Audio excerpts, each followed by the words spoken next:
Happy Sunday.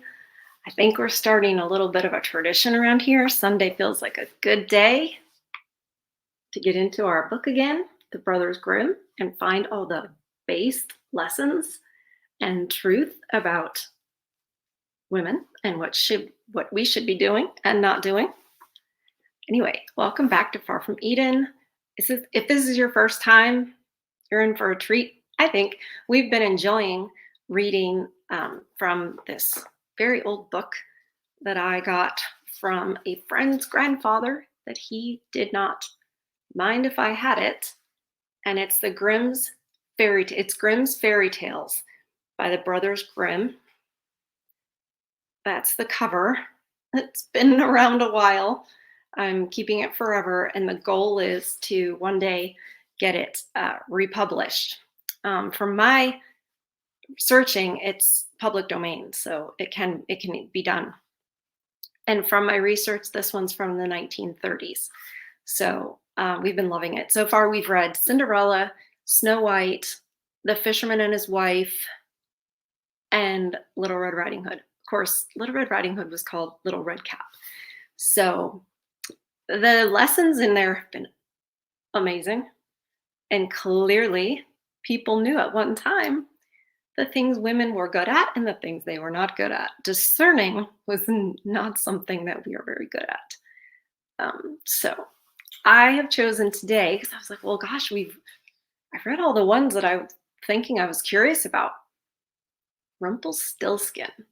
So I have no idea what it's going to be like. I have no idea how far off the story that I know is, because you grow up with these stories.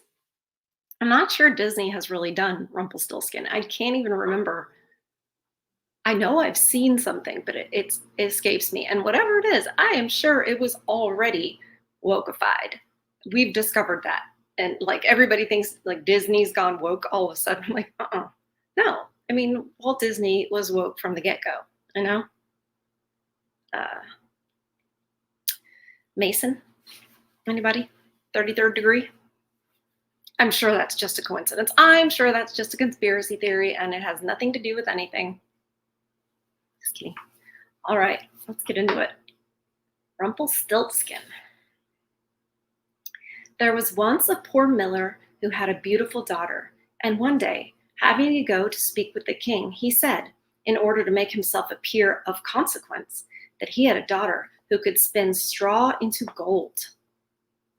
The king was very fond of gold and thought to himself, that is an art which would please me very well. And so he said to the miller, if your daughter is so very clever, bring her to the castle in the morning, and I will put her to the proof. As soon as she arrived, the king led her into a chamber which was full of straw, and giving her a wheel and a reel, he said, now, set yourself to work, and if you have not spun this straw into gold by an early hour tomorrow, you must die.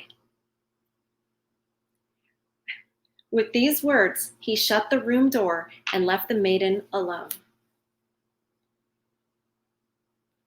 They don't make these stories like happy and fun. These are serious. We've said it in the other ones too. There's no such thing as fiction. You know what I mean? Because somebody wrote it and there are lessons to be learned and there's truth. So fiction is never really fiction. And I really gained that perspective from listening to Jordan Peterson talk about narratives and archetypes and things of that nature. And I think he's right on. There she sat for a long time, thinking how to save her life, for she understood nothing of the art whereby straw might be spun into gold. And her perplexity increased more and more, till at last she began to weep. All at once the door opened, and in stepped a little man, who said, Good evening, fair maiden. Why do you weep so sore? Ah, she replied, I must spin this straw into gold, and I am sure I do not know how. The little man asked, What will you give me if I spin it for you? My necklace, said the maiden. The dwarf took it, placed it The dwarf took it, placed himself in front of the wheel, and whir, whir, whir, 3 times around, and the bobbin was full. Then he set up another, and whir, whir, whir, thrice round again, and a second bobbin was full. And so he went all night long until all the straw was spun, and the bobbins were full of gold.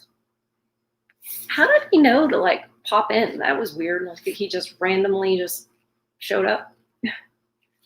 And it's funny because once again, the maiden's telling her whole story. At sunrise, the king came, very much astonished to see the gold, the sight of which had gladdened him, but did not make his heart less covetous. He caused the maiden to be led into another room, still larger, full of straw, and then he bade her spin it into gold during the night, if she valued her life. The maiden was again quite at a loss what to do, but while she cried, the door opened suddenly as before, and the dwarf appeared and asked her what she would give him in return for his assistance. "The ring off my finger," she replied. The little man took the ring and began to spin at once, and by the morning all the straw was changed to glistening gold. The king was rejoiced above measure at the sight of this, but still he was not satisfied. But, leading the maiden into another still larger room, full of straw as the others, he said, "This you must spin during the night, but if you accomplish it, you shall be my bride." For, thought he to himself, a richer wife thou canst not have in all the world.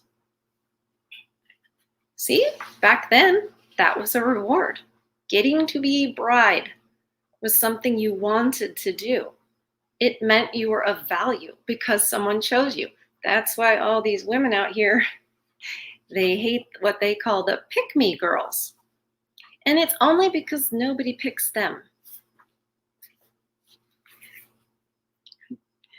When the maiden was left alone, the dwarf again appeared and asked for the third time, "What will you give me to do this for you?" "I have nothing left that I can give you," replied the maiden. "Then promise me your firstborn child if you become queen." The miller's daughter thought, "Who can tell if that will ever happen?" I have to stop right there. That she thought, who can tell if that will ever happen? We have such a problem, women, of looking at the big picture and thinking how the choices we make today are going to affect us in 10 years. It's really bad. It's shameful. I always thought I'm a smart person and stuff. And then I look back and I'm like, that was really short-sighted about things, because we go off of our feelings in the immediate, Who can tell if that will ever happen? And ignorant, how else to help herself out of her trouble? She promised the dwarf what he desired, and he immediately set about and finished the spinning. Couldn't she say, technically, what are her options? She could tell the truth. It has never occurred to her to tell the truth. Now, that would probably have giant consequences for both her and her father. But an option is to tell the truth. She could also go and tell the king, look, my father lied, etc., but there's this little dwarf. I don't know what would happen. However,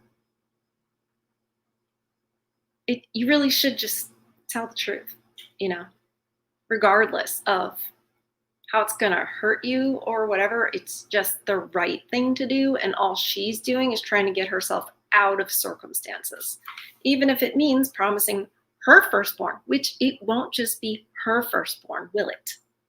The kids back in the day belonged to the man. That's why they all have his last name. And she just gave away something that doesn't belong to her. Interesting. But they do think they belong to them, don't they? Especially in this day and age, and they use the children for leverage. Okay, so how else to help her out of her trouble? Well, she clearly can't think of anything else, so she's going to lie.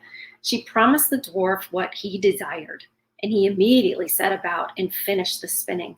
When morning came and the king found all he had wished for done, he celebrated his wedding, and the fair miller's daughter became queen. Don't you think that what's the dad doing? I mean, he knows it's not true. Boy, he didn't. He knew it wasn't true. What did he think was going to happen to his daughter? About a year after the marriage, when she had ceased to think about the little dwarf,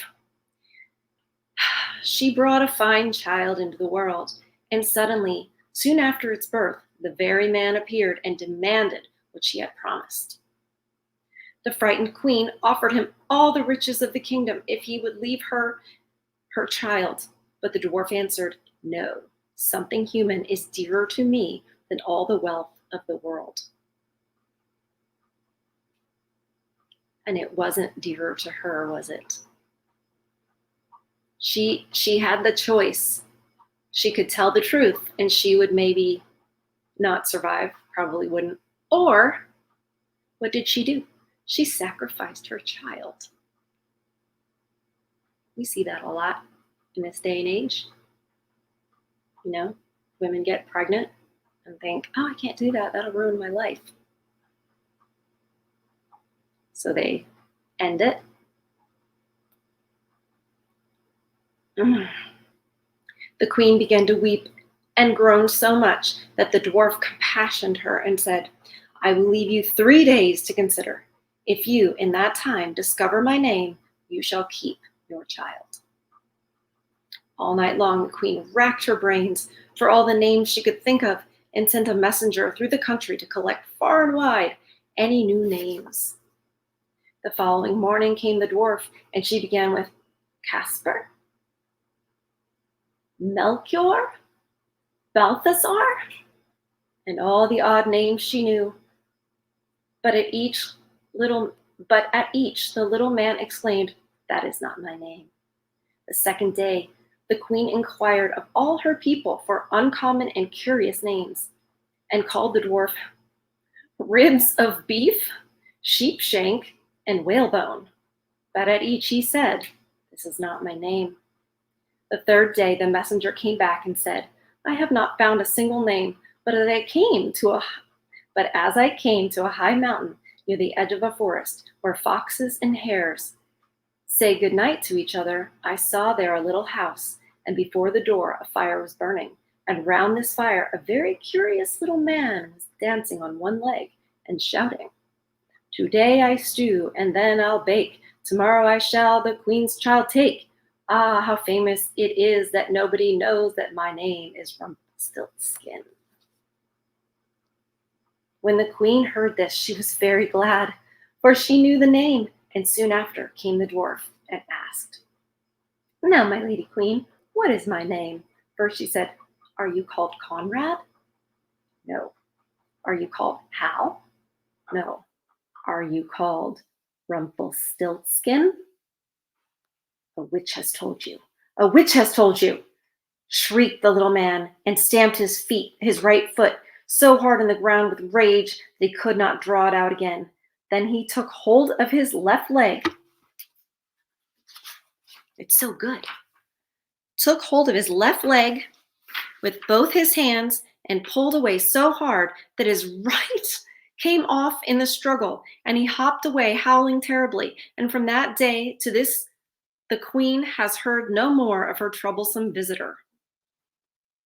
I don't know what the story of that, what the moral of that story is.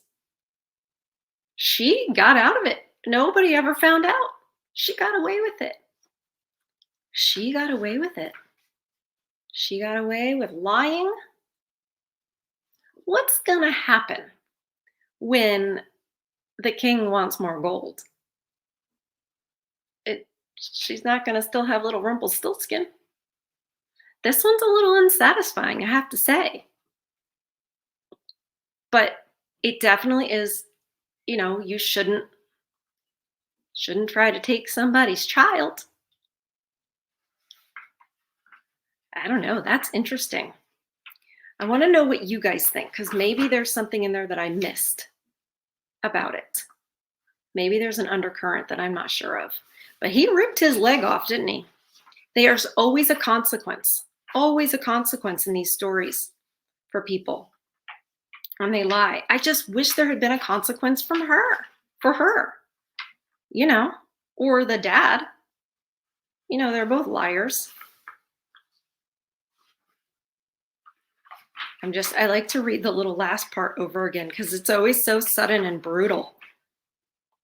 With the Grimm brothers, a witch has told you, a witch has told you, shrieked the little man, and stamped his right foot so hard on the ground with rage they could not draw it out again. It got stuck in the ground. Then he took hold of his left leg with both hands and pulled away so hard that his right leg came off in the struggle, and he hopped away howling terribly. From that day to this, the queen has heard no more of her troublesome visitor. But he wasn't a troublesome visitor, was he? Because he saved her. Don't know. I don't know. That's very odd. Very odd. Well, thanks for joining me on this one. That was interesting. Grimm Brothers just never disappoints. They're always, showing that right is right and wrong is wrong. The problem with this one is it's a little simped out because the girl got away with it. I'm disappointed in the Grimm Brothers. The girl got away with it. Well, I guess they can't get it every time. And we got here somehow, right? Simping. Simping for the women, getting them out of consequences, right? She escaped her consequences. I feel like I'm gonna have to read another fairy tale just so that I can cleanse the palate because I need some woman to get consequences. Anyway, thank you guys so much for joining me on this one. They're always so fun. I love that we started doing the fairy tales and just reading and acknowledging our history because it's everything is so chaotic and off base now. We've lost so much of our traditions and our morals and truth. It's refreshing to delve into these stories where those wonderful things still exist. So, love you guys. Take care of yourselves. Enjoy your Sunday, and I will see you on the next one. Bye.